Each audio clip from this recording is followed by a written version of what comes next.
Next question came from David Schedule. So Dave's online. He wants to convert his 2 deep hives to 4 mediums. I presume that means 4 mediums each. And is there a recommended method for doing this?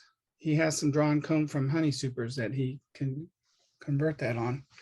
So I know Christy in her talk on doing nukes, she didn't recommend going to mediums, but does anybody else have any advice on whether to convert to mediums from deeps, and then what kind of method should he go about doing that for? I just have a question. Is it just a weight issue? Is that why you want to convert? So if Dave's on here, you're welcome to unmute. That's correct. That's correct. It's just a weight issue. Yes, we can certainly understand.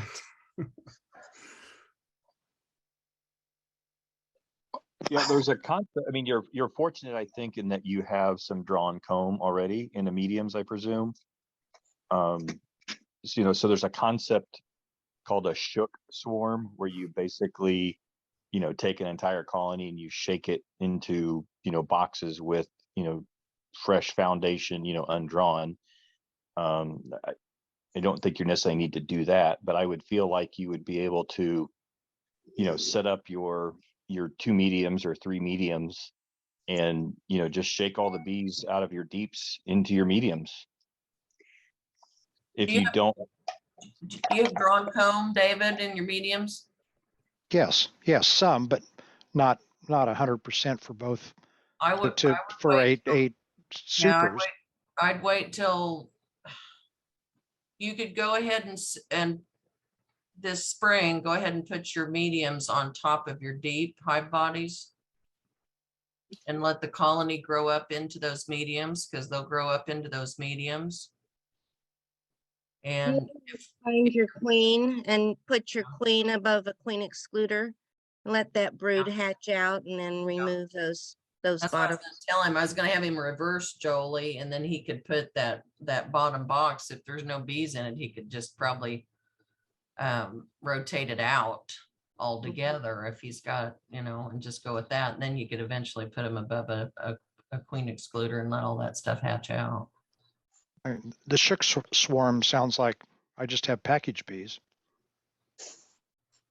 Correct. It does. You wouldn't want to do that until there was sort of a nectar flow on them, because they're not going to draw any comb until you have a nectar flow. A lot just depends on how much drawn comb you already have.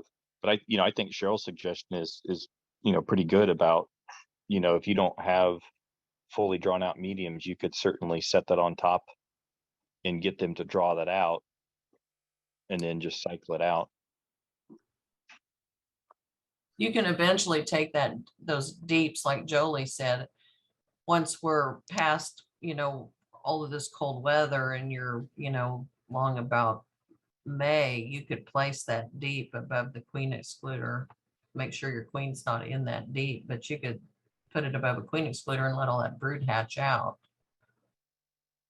Of course, they're going to backfill that deep with honey about as fast too, but you could let all that brood hatch out, because you don't want to waste all those brood. Right. I don't want to waste the honey either. And there's the issue of me being able to find the queen. Well, you can always shake all your frames off into the box. And then What was that? What can I shake in the box? you can always shake those deep frames off into the box below. And once you get some of your mediums built up, or you can brush them, and then you can put them above the queen excluder. Yeah. Yeah, So I think, that's what I do too. Yeah. and right now is the time to, I guess get started on it. If all your bees are in one box, you could take that second box away and then work with one deep and the then the empty other one. mediums. Yeah. You could even lightly feed a little bit too, get them to draw here in the next month or so. Assuming they're both in 2 boxes, since I've got 2 boxes per hive. You might be Right now, yeah. surprised. This time of year, you could be, it's not uncommon to find that they're all up above and maybe the bottom box is completely empty. Don't waste those. I would guess, unless your bees have some kind of disease, that there's probably a beekeeper in the area that would be willing to pay you for those deep frames if they're in good shape and if they're not, aren't black and old and nasty. But so that's a big And Becky, step. I was just getting ready to say the same thing. You might be able to trade some, but your drawn deeps for some drawn mediums. Mhm. So Or if you catch a swarm, increase. Well, you could always use your deeps into swarm traps too. After you get them cleaned up, make up some swarm traps and put your deeps in there and let them set, after they're cleaned up. Okay. Okay, thank you, everyone. Thank you. So the next one, Leo Hanos wrote, he's got a question on how to clean up a hive body with irregular comb. He caught a swarm last summer, placed it in a hive body with old foundation that he had cleaned, and the bees weren't interested in the old foundation and they built a lot of comb in between the frames. So he's afraid if he pulls them out, it's going to destroy their system, and he doesn't want to do that until it warms up. So any ideas on how he should proceed? So that's going to take some work.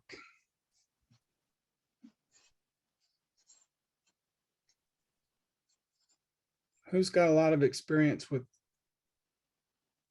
a situation like this? I hate to say this, but I think this comes under the heading that if I can't be a good example, let me be a horrible warning. So that when you are looking at doing things like this, if you see that they're drawing comb poorly, tear it out immediately. Don't go like, oh, I'll fix it later, or, oh, look at all that brood that's in there. I have to let that hatch out first, because you will be ages down the road going, I'm still dealing with this icky foundation, and that's it. So honestly, I'd probably just try to I'd take it out and hope that it's empty, move it to the outside, put your good stuff in the middle and move that to the far edges. I don't know. I'm never good at that. It always makes me mad. Oh, sorry. How did I Well, get that far You off? definitely can't work it until it gets a little bit warmer anyway, but you're going to have to, like Becky said, just move it to the outside edges would be the best bet, as much as you can, and put good foundation in the middle and try to get them to move into there. So Yeah, it's not going to be easy. But this is the best time of year to start Yes. when the colonies are at their smallest. So if you're like, if it's a double deep, if they're not in that second bottom box, you can take that away and start from there. So it'll take a little while to work through all that. Did that help? Are you on, Leo? Yeah, I am. Thank you. Okay. That does help. My one question would be how warm should it be before I start tearing that bottom box apart, though? What do you think? Anybody? Tomorrow afternoon. Unfortunately, I don't get home till about 6, so it's going to be a little Yeah, hard. well, you're gonna, it doesn't even warm till late in the day, so. Yeah, but it's supposed to be What's the weekend forecast? I think 61 on Friday, 42 on Saturday. Yeah, So Saturday. too cold on the weekend. Generally in the 60s. I want it in the 60s, roughly is what you're telling me. If it's a good 60s, I could probably get in there and mess with them. Yeah, but you Yeah, could separate it and see if the bees are actually occupying the bottom box. Yeah, that's what I've already listening to you earlier. I think that's what I'm going to do. If I can get the bottom box out of the way, I'll do that right now. Right. That's what I would start. Okay, Rob, thank just kind of expand on that a little bit, because I'm always learning as well. So the thought here would be to do a reversal, assuming that they're up top. Let's just assume all the bees are up in the second box. He could pull the top box off, pull the bottom box off, set the top box on the bottom, clean, shake all the bees, or do whatever, pull out the frames of the top box that are all wonky and just replace them with foundation on the outside edges and set this, what was the bottom back on top and close them back up. Is that your thought? My thought? No, I'd wait. My thought would be to take that bottom box away if it's nearly empty. And then Oh, so he you're could, saying don't even put the bottom box, don't even put it back on.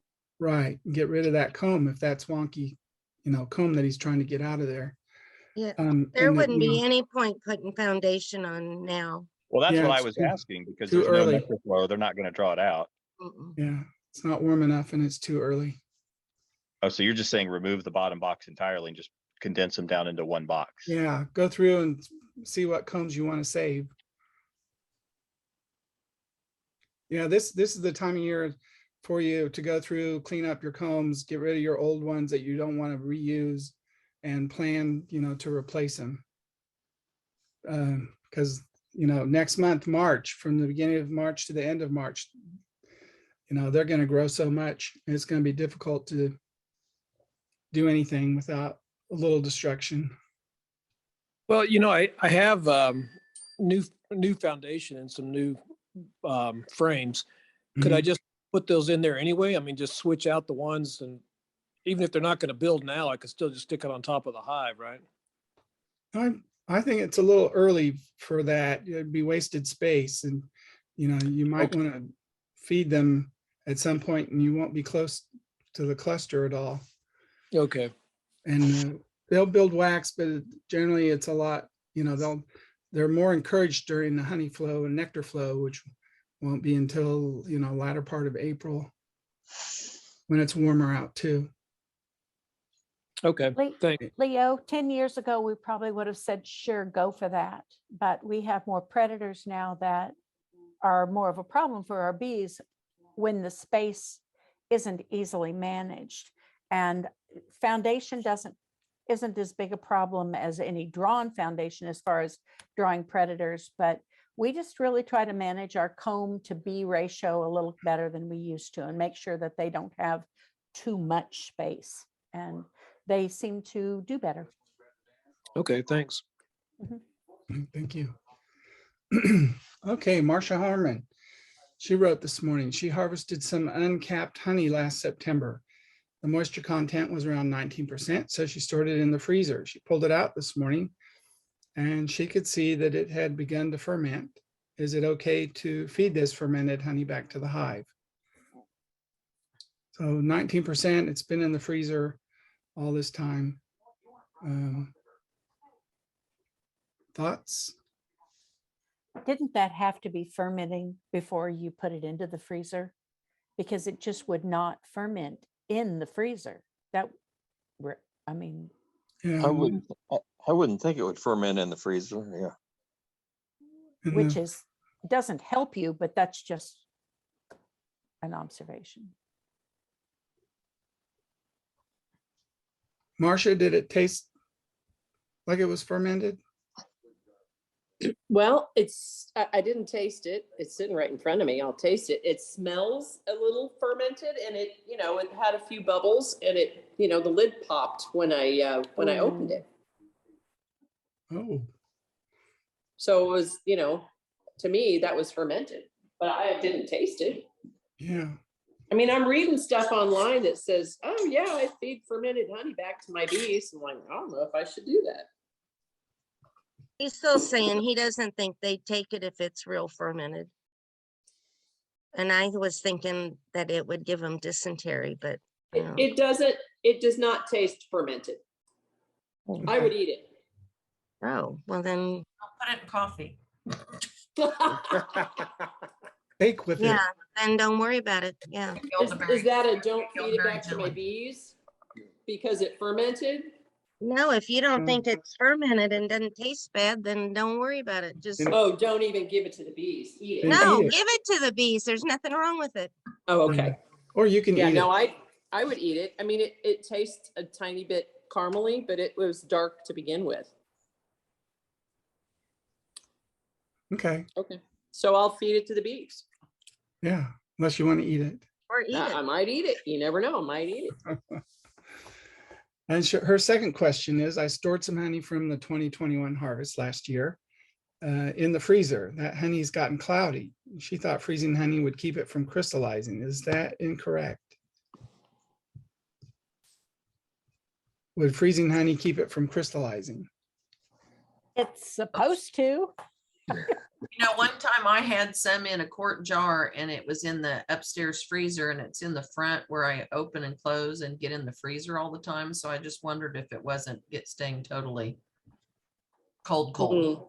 Well, it was in the bottom of the freezer, but just the fact that it was cloudy is what's making me think that it started to crystallize. Is that why it would turn cloudy?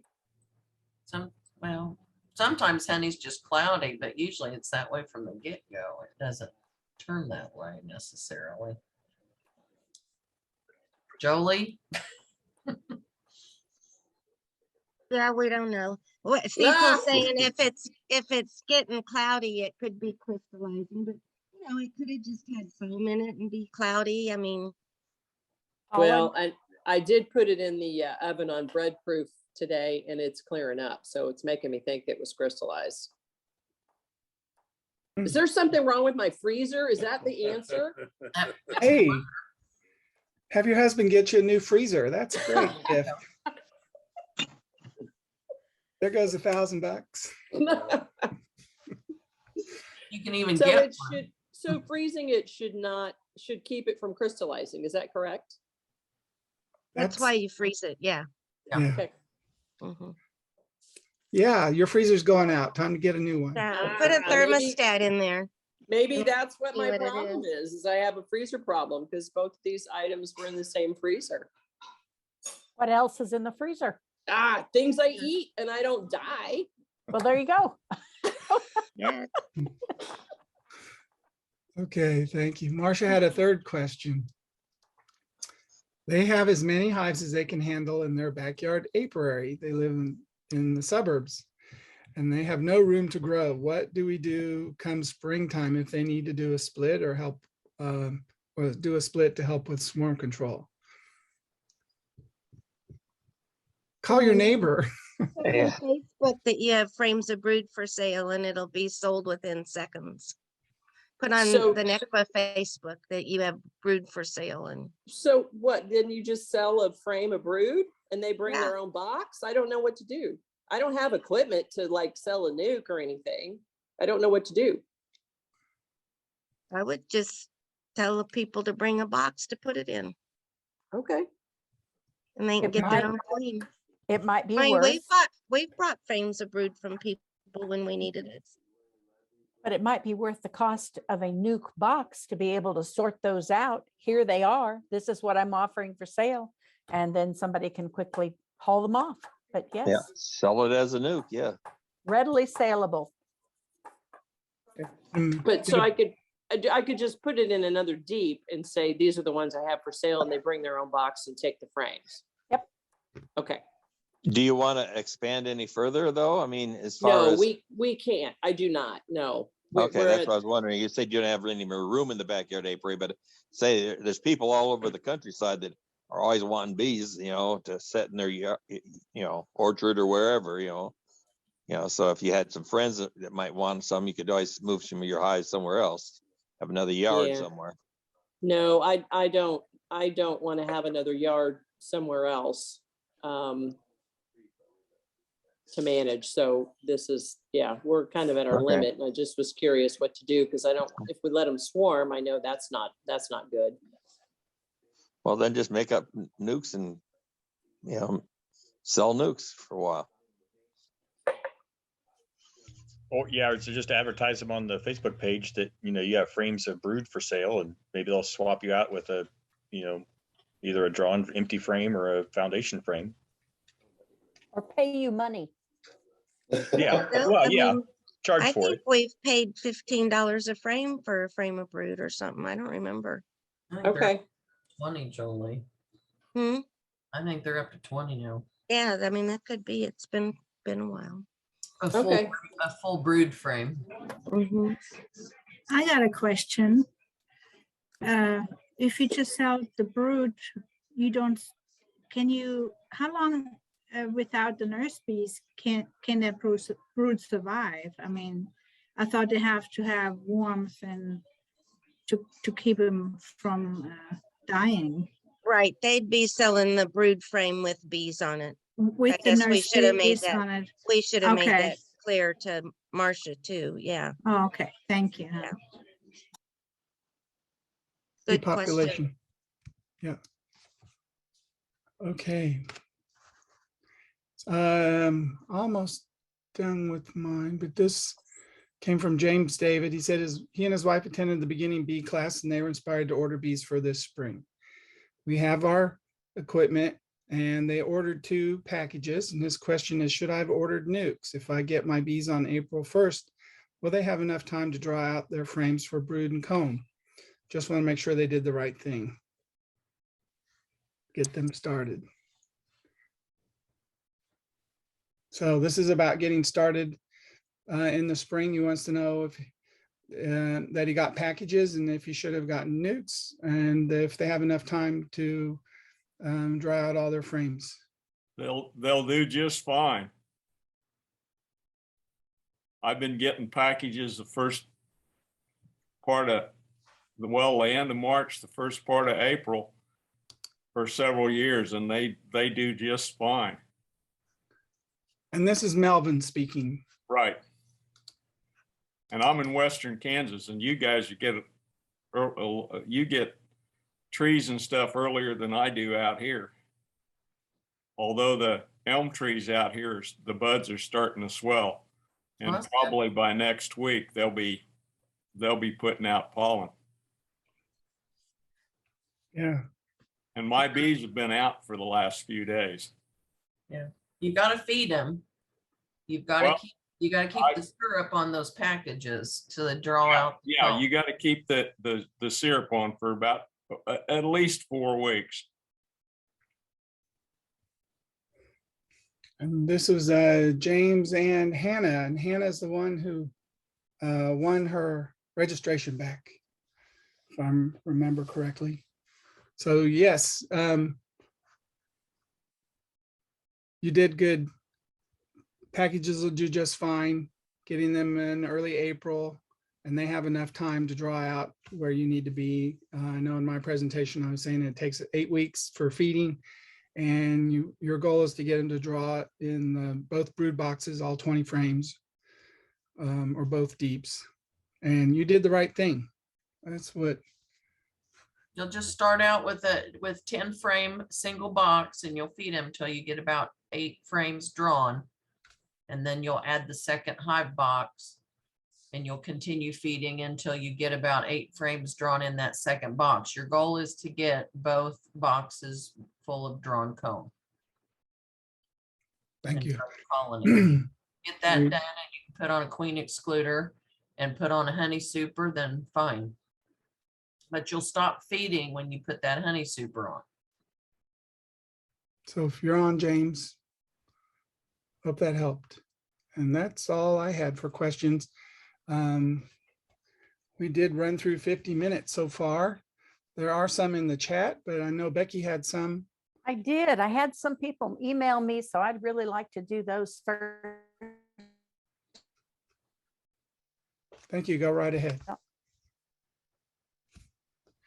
I'm going to start sharing. Let's see.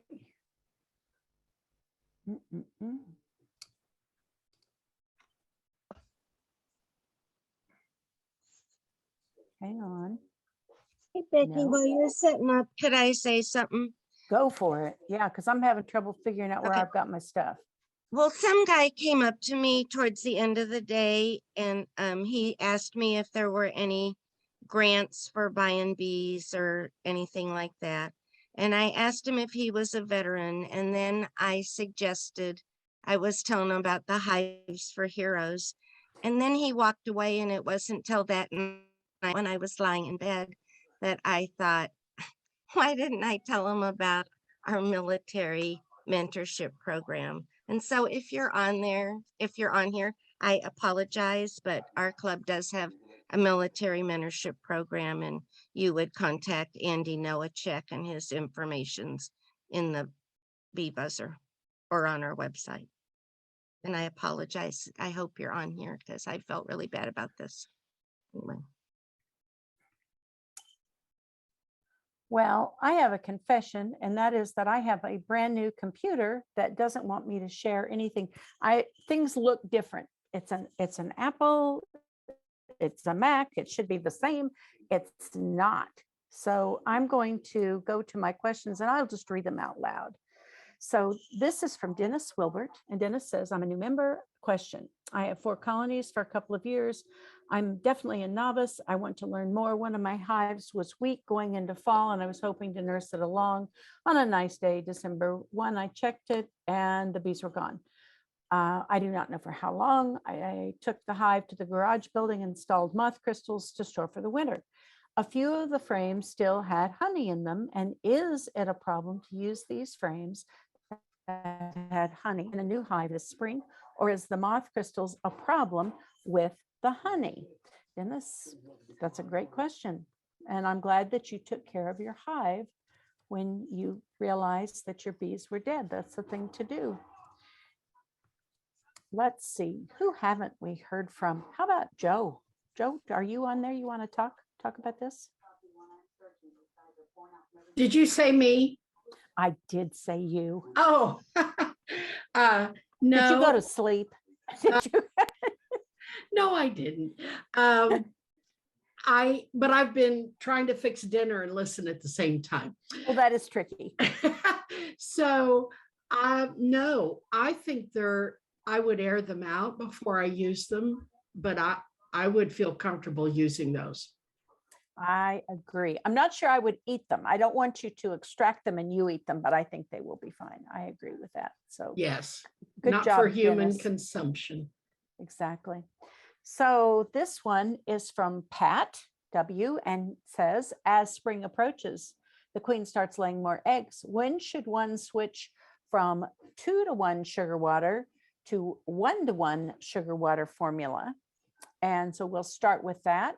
Do we have a date for Pat? Anybody from?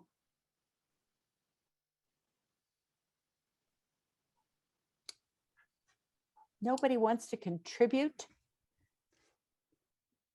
What do you think, Robert? I'll say I generally start 1-to-1 the 1st of March. That's what I was thinking too. Yeah, I like that.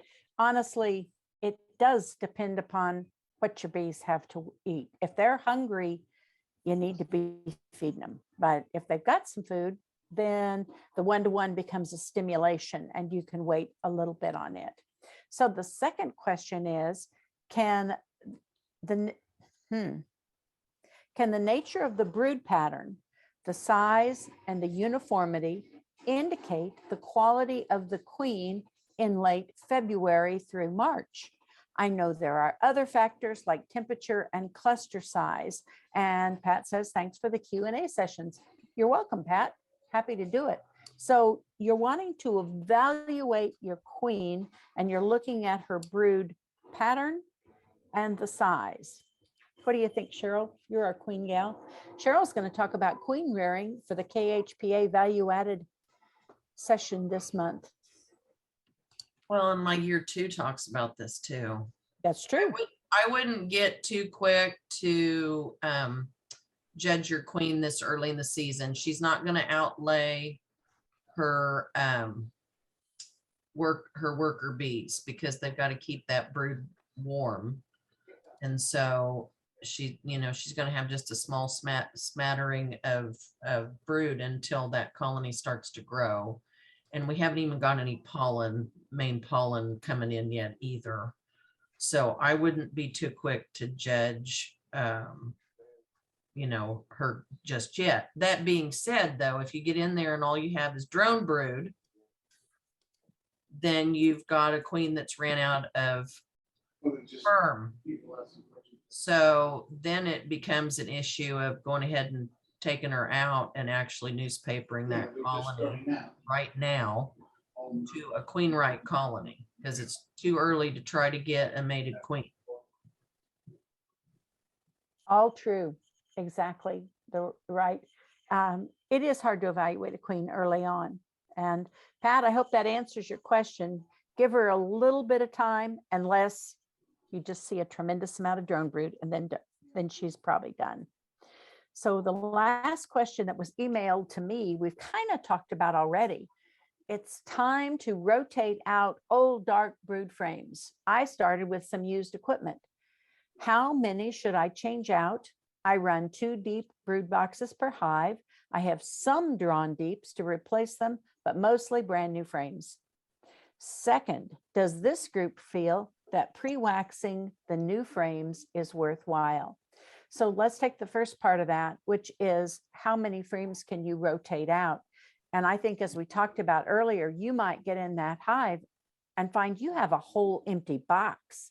If that's the case, and it's all older comb, don't be afraid to get rid of all of it. You can even take a few frames out of the bottom, put them up here, all good frames together, all trashy frames, and you could have one good box and one box that you're replacing. We would probably do that, particularly if you started with some used equipment. The second, does this group feel that pre-waxing the new frames is worthwhile? I don't have a strong opinion on that, so I'm going to let somebody else weigh in on the first part, weigh in on the second part. What do you think?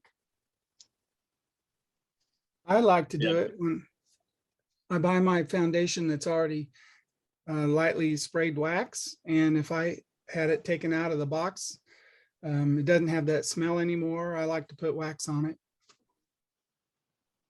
Yeah, I wax all of my new foundation. Okay. Well, Melanie, thanks for sending in a question. I hope that answers. I know quite a few people who do pre-waxing. And so if you've got time to do it, you're sure not going to hurt anything by doing it. That's kind of do no harm. Yeah, I always buy mine sprayed extra wax on it. Yeah, we do too, but that's okay. You go to the trouble to heat it and take a roller, or do you just rub a bar on it? Like, I've done both.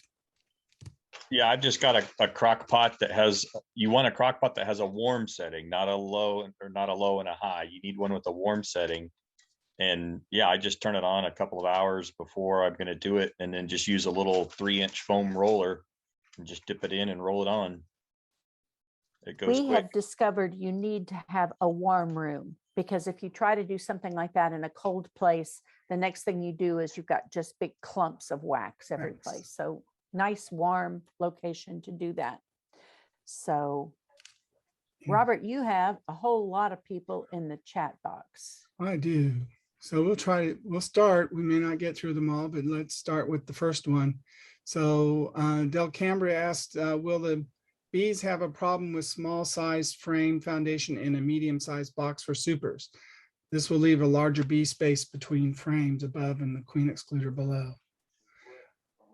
I'm not quite getting that, but small cell size foundation versus in a medium box for supers. I don't think they'll have that much of a problem with it, but I don't use small cell size foundation. I have done it once when I caught a swarm and they left. So I don't do that again, but anybody else have experience with small cell size? I would like to know why they're doing it. And if they are doing it because they think that it's going to help reduce mite population, that has been shown again and again that it really doesn't have any benefit. It also is not your foundation or your cell size that creates your bee space. It is the width of the frame, and they're going to draw that foundation out to create that bee space. So no, whether you're using drone comb or whatever size foundation, they will still maintain the same bee space. So that is not a factor in that. And I may have misunderstood the question too.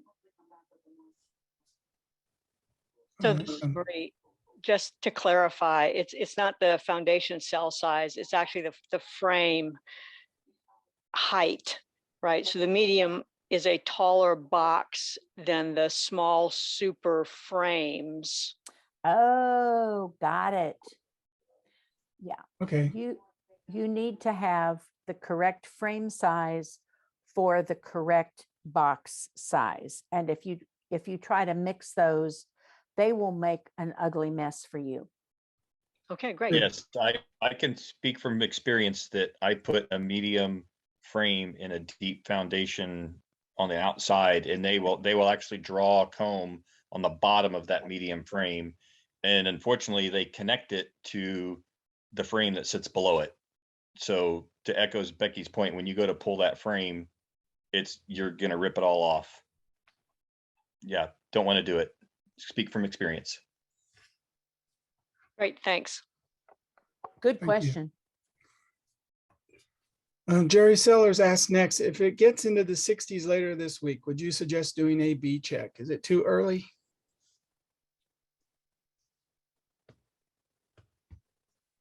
Jolie, what do you say? I don't know. I still wouldn't leave them open for very long this time of year. What do you think, Cecil? No. I mean, you could do a quick check, but I wouldn't tear your whole hive apart. I would just look at them. If you need to rearrange some frames of honey, I would go ahead and do that. You know, maybe if they're off to one side, kind of center them up and make sure they've got honey on both sides. But I don't know that I'd do more than that right now.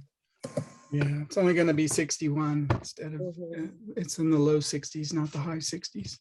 High 60s would be much better. So Yeah. is there a temperature that we should be waiting for, low 60s, mid 60s consistently before we get into the boxes? I mean, I think that if the bees are flying, well, they've been flying on cold days. I'd say low 60s, you could look in them, but you don't want to be ripping your whole hive apart. I would just do a cursory exam. I wouldn't. It's been so windy too. That's the Yeah. other thing. And until we get a pollen flow, they're not going to be happy to have you in there. Okay. We get a pollen flow for a week or two, they won't pay you no mind. And we're in the 60s and we get some pollen. They'll be so busy bringing pollen in that, yeah. Right now, mine would be really good. Sunshine, low Yeah, wind. sunshine, no wind. You can do a lot then, but Yeah. Not today. Okay. Don't be tricked by the 61 we're having next couple of days. I did. It'll be a brief 61. Hey, Bob, this is Mel again. I did a Yes. quick check today. I was going to put some candy on, and I was surprised what I found because my bees have been in and out the entrance for several days now. Mhm. And when I pull that top cover off, and I always have a feed box on top, so if I need to feed them, I just put my jar in. Well, I pulled that box off today and popped the inner lid, and I found I run 3 boxes in the wintertime, 3 deeps, Mhm. and that third box was clear full of honey. So, and they've been up in there on warm days, so I don't know whether they're moving it down or what, but most of the bees are down in that second box. Mhm. But I was surprised at all the honey that was in there because that was from a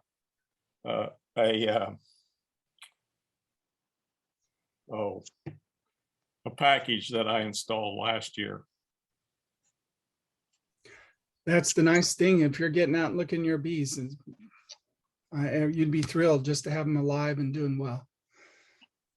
And having plenty of resources still. Yeah, that's what I was surprised at, because usually by this time their resources are usually pretty skimpy. So your And I bottom forgot box is probably empty. Oh, I'm sure the bottom box is empty. Yeah. And where are you exactly? I'm southwest of Hayes. Okay. I'm about 6 miles from Cedar Bluff Reservoir. Okay. So when it gets warm, it really gets warm out there in the afternoon. Yeah, it was really nice today. Was it And, windy? Today wasn't bad, but we're supposed to get wind tomorrow. Yeah. And I know when they're out because they always pester me in my pickup when I park it in the yard. They're looking for pollen. Yeah.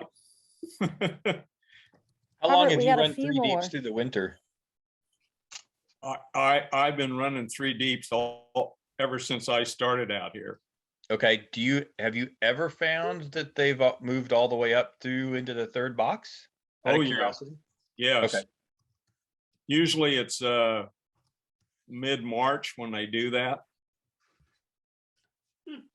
I have a similar situation. I've got a 3 deep hive as well, and they're all down in that second box.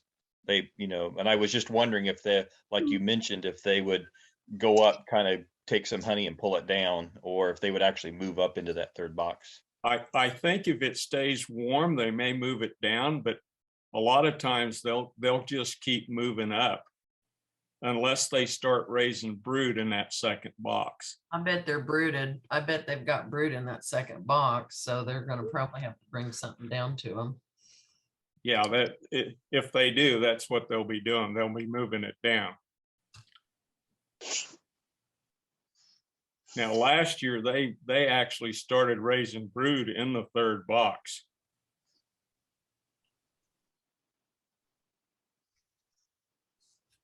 Yeah. I overwinter generally with 2, but I end up putting 3 on. A third one, Make splits, Robert. Yeah. Robert, your next question in the chat room is about oxalic acid, so it's a good one for you. I know that with you. normal oxalic vapor treatment, I need to do it numerous times spaced out to get the emerging brood. Does that mean when I do packages of bees, I only need to treat once since there is no brood? Yes, thank you. And that's correct. You do need to space that out 5, 6, 7 days.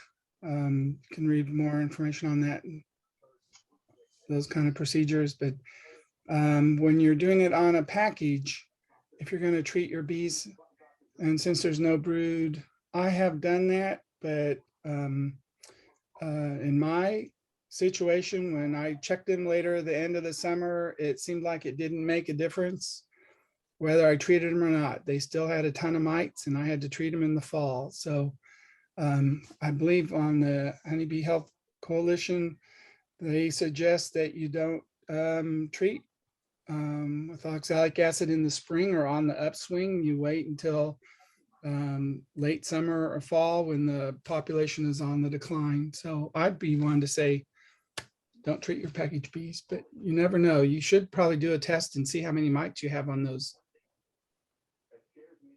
and then make that decision. Jolie, didn't you tell us that some people were recommending like an oxalic dribble on our package bees? Has that information changed? No, that's what I've heard and read, and that's what we've done. Actually, Not a the last- vapor. not a And- vapor, but the dribble, yeah, And you can do a spray. or a Oh. spray. Christy likes to do a spray, right? Okay. So- Measure. She has a thing that she can measure a spray and pull her frames out and spray. the I would bees say on. I would do a spray on a new package. It And I seems like it would be I should convenient. put that in my talk, yeah. Okay. Because you So- don't, you're not going to kill them all, but if you can knock them down till you could get to treat in the fall, then that's kind of our thinking with treating a package. So Seems to make sense to me. Andrew has asked, where do I find the Kansas Honey Producers Thursday night value-added products? Jolie, underneath that, gave us the website, and you should be able to find it. And if you cannot, reach out to one of us and we'll try to help you find that on our webpage. If you go to the website and go to the archives page, they're all listed right there at the top. And we Very good. even have Christie's out there making and selling nucleus colonies from January 20th. Oh, Well, I that's, think he was wanting to sign up for the new one. So Huh. you guys, we have had over 500 people sign up for those, and I need to clean that file out. So if you try to sign up and it's full, just wait a day, because my sister's gonna help me pull those names off, and I'll put them in a spreadsheet, and I'll still be able to send those emails out, but anyway, Yeah, if it's full, just wait a day. So, he said, Tammy's going to help with her magic. That's good. yes. Okay. okay. So Dave G wants to know, is there a benefit to reversing the hive boxes come springtime? And we talked about that a little bit, but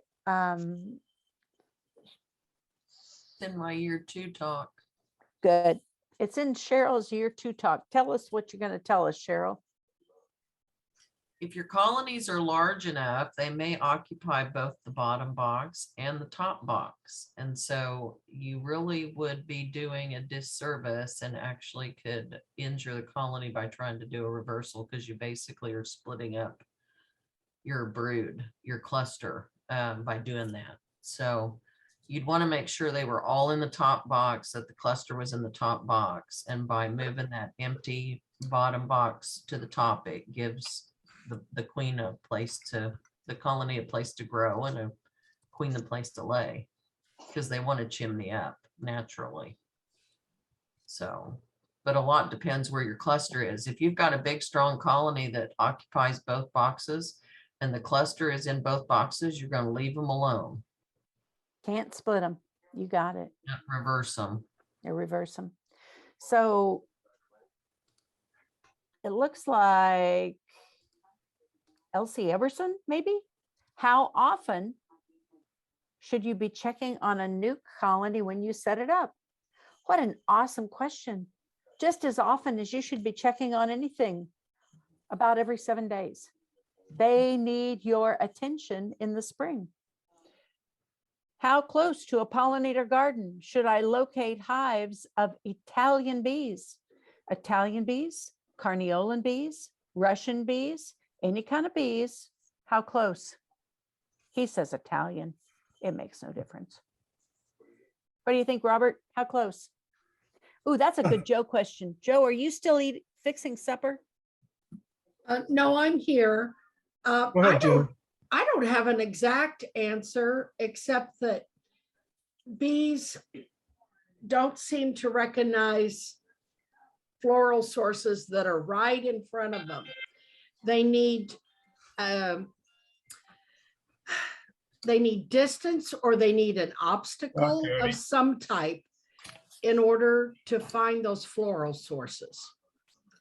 So, you know, for example, behind the hive, I locate my water source behind the hives. It's only about 30, 40 feet, and they flock to that. If I were to put that in front of the hive, they probably would just overlook it and find my neighbor's hot tub. So I don't have an exact answer, and I'm sure that was a non-answer. No, I think that's a good answer. And I think the other thing that we do when we're setting up pollinator gardens is that when I I'm buying plants, I buy 2 of these and 1 of these and 3 of those. And so that my pollinator garden has a lot of different colors in it, but that's not attractive to our bees. Our bees really like quantities of flowers. And so we may not be seeing as many bees in our pollinator gardens as we want, but yeah, a they're couple still good. things. Bees don't have a way to communicate something that's very, very close. Yes. So there's that communication problem. They can't come in and tell their sisters, oh, there's something 5 feet away. Go there and get it. They can smell it when they come out and they want to rob out a super or something. But you know, communication wise. So that's why when Christy talked about water, she could put water in the front yard, but not in the backyard, because the bees didn't go to it in the backyard. It was too close to her colonies that she's got there. The other part was sugar. sources, nectar sources. They like to go for the top, sweetest, most powerful food source they can get. If there's something that's not so good, they're going to ignore it, and then we'll go for the really good stuff and leave the bad stuff or the not so good stuff. You are exactly right. I think we have one more question, and it's from Dave from Clay Center. And Dave wants to know when it's time to put out his swarm traps. I'm not sure in Clay Center, but what do you think, Marty? You're an old swarm trap guy. I don't know. Well, swarm season is April, May. I would probably put them out first part of April. At least get them out there. I mean, you may not see anything happening for a little while, but but basically I think you get them out there whenever you can and keep checking them, because they'll come in and surprise you. So, Hopefully, that's good. hopefully, like if I had the luck my brother-in-law has, that'd be great. He has, I think, put out 7 swarm traps 2 years ago, and he had like 16 swarms he caught. Holy moly. Some of them 3 or 4 times. The same trap. He'd empty a trap out, and they'd be there next week, another bunch. And last year, I think he had 3 traps out, and I think he had 12 swarms or something like that. I mean, it's crazy. Is that like a fishing hole, and he won't tell you where he hangs his It's over in swarm Linwood. traps? It's over in Linwood there, so it's right there. So it's, Yeah, pretty good. Well, Robert, I think we've done all the questions. So Okay. And we've gone over, and it's about we have. 17 after. So thank you everybody for joining with us today. Our next event is coming up this Friday for the Kansas honey producers. Well, oops, sorry. Our next event is the KHPA value added on the 17th. right. And that will be yours truly, Cheryl Burkhead on queen rearing. Bob, Yes. the Echo Radio thing, they're doing an interview with me and with Rachel Messner on the 10th, and I'm not sure what day that they're going to. It's going to be. I think it's the 14th or 13th. I don't remember what day it is, but I don't remember when the program is going to be. But anyway, they're going to, tape us. So. Is that Tuesday, Valentine's Day, the 14th? Or the 10th? I'm not sure what day coming- I'm not sure what day they're actually putting it out. I was trying to find it out. I'm not sure. I'll have to ask Carrie when I talk to her. But You're going to be on the radio. yeah, me and Rachel will too. She's going to talk about products, Rachel Messner, and I'm going to talk bees. So The Yellow Rock barn. So right. Cool. So Robert, you were saying that the 21st is our NEKBA meeting. Cheryl is the 18th at KHPA. Zoom. the 17th, 20, Thursday. oh, Thursday. I'm sorry. Thursday the 17th, 21st in person. 26th is our new These are- beekeeper class, year 2 and beyond. Got it. Yes. All 3 of those for the month of February. Okay, we're busy. All right, guys. Thanks for coming. Okay. Thank you very much. Have a nice See you evening. later. everyone. See you guys. Thanks, everyone. Bye.